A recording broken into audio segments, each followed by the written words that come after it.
ओम श्री परमात्मने नमः। ये ही संस्पर्शजाः भोगा दुःख योनय एव ते आदि अंतवंत कौन्तेय न तेषु रमते बुधः।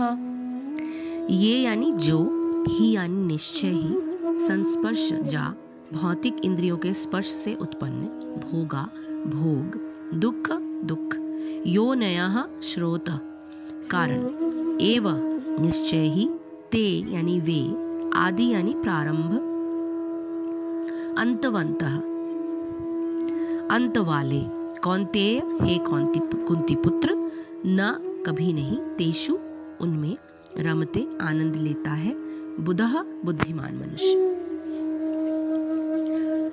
बुद्धिमान मनुष्य दुख के कारणों में भाग नहीं लेता जो कि भौतिक इंद्रियों के संसर्ग से उत्पन्न होते हैं। हे कुंती पुत्र, ऐसे भोगों का आदि तथा अंत होता है, अतः चतुर व्यक्ति उनमें आनंद नहीं लेता। भौतिक इंद्रिय सुख उन इंद्रियों के संस्पर्श से उद्भूत है जो नाशवान है, क्योंकि शरीर स्वयं नाशवान है। मुक्त आत्मा किसी नाशवान वस्तु में रुचि नहीं रखता। दिव्य आनंद के सुखों से भलीभांति अवगत वो भला मिथ्या सुख के लिए क्यों सहमत होगा। पद्म पुराण में कहा गया है कि रमन्ते योगी नो अन्ते सत्यानंदे चिदात्मनि इति राम पदे नासो परम ब्रह्म विधीयते। योगी जन परम सत्य में रमण करते हुए अनंत दिव्य सुख प्राप्त करते हैं, इसलिए परम सत्य को ही राम कहा जाता है।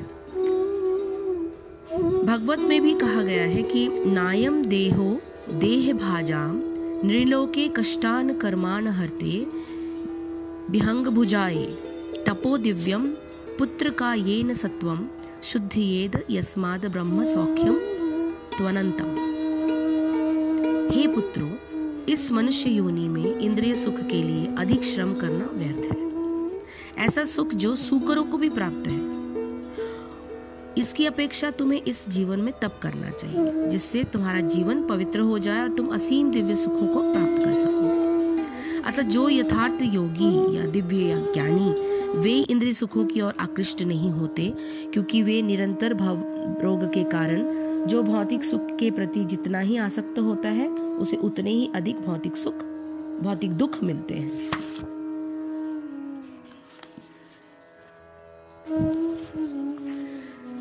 तो कहा जाता है कि विषय भोगों की जो दुख रूपता है वो क्या है। ये श्लोक सदैव स्मरण करके रखने योग्य है। मनुष्य की पांचों ज्ञानेंद्रियां बाहर की ओर खुलने वाली खिड़कियों के समान है। जिस प्रकार खिड़कियों के बाहर के मनोरम दृश्य दिखाई पड़ते हैं, उसी प्रकार बाहर के विषयों से होने वाली इंद्रियों का संयोग भी मनोरम प्रतीत होता है। संयोग जनित होने के कारण इस श्लोक में इस प्रकार के भोग को संस्पर्शा कहा गया है। इस भोग को दुख योनि कहने का तात्पर्य यह है कि ऊपर से सुख दिखने वाले ये संयोग वास्तव में दुख उत्पन्न करने वाले ही हैं। पातंजल योग दर्शन के साधन पाद में 15वां सूत्र इसी विषय पर लिखा गया है।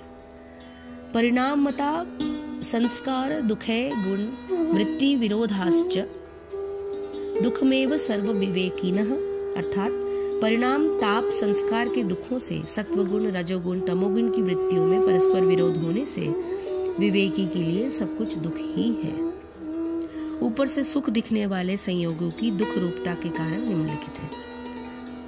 वो क्या है? संसार नित्य परिवर्तनशील है, अतः इससे प्राप्त होने वाले सुखाभास भी प्रतीत होने के बाद शीघ्र ही परिवर्तित हो जाते हैं। परिवर्तन हो जाने पर सुख की प्रारंभिक प्रतीति दुख देने वाली ही बन जाती है।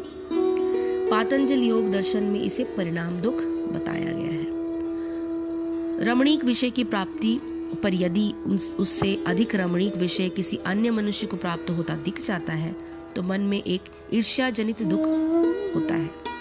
जो प्राप्त होता है वो सुख देना बंद कर देता है और अप्राप्ति का ताप मनुष्य को सताता है। इसे योग दर्शन में ताप दुख कहा गया है। सुख भोग करते समय उसके संसार चित्त पर अंकित हो जाते हैं।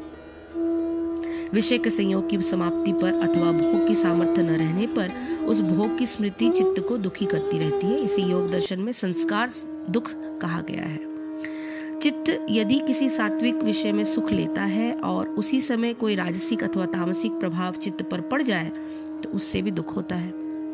उदाहरणार्थ, यदि एक मनुष्य किसी चित्ताकर्षक सत्संग की वार्ता में सुख ले रहा है और उसी समय किसी व्यवहार संबंधी आवश्यक कार्य के लिए उसे उठना पड़ जाए तो सात्विक सुख में बाधा पड़ने का दुख हो जाता है।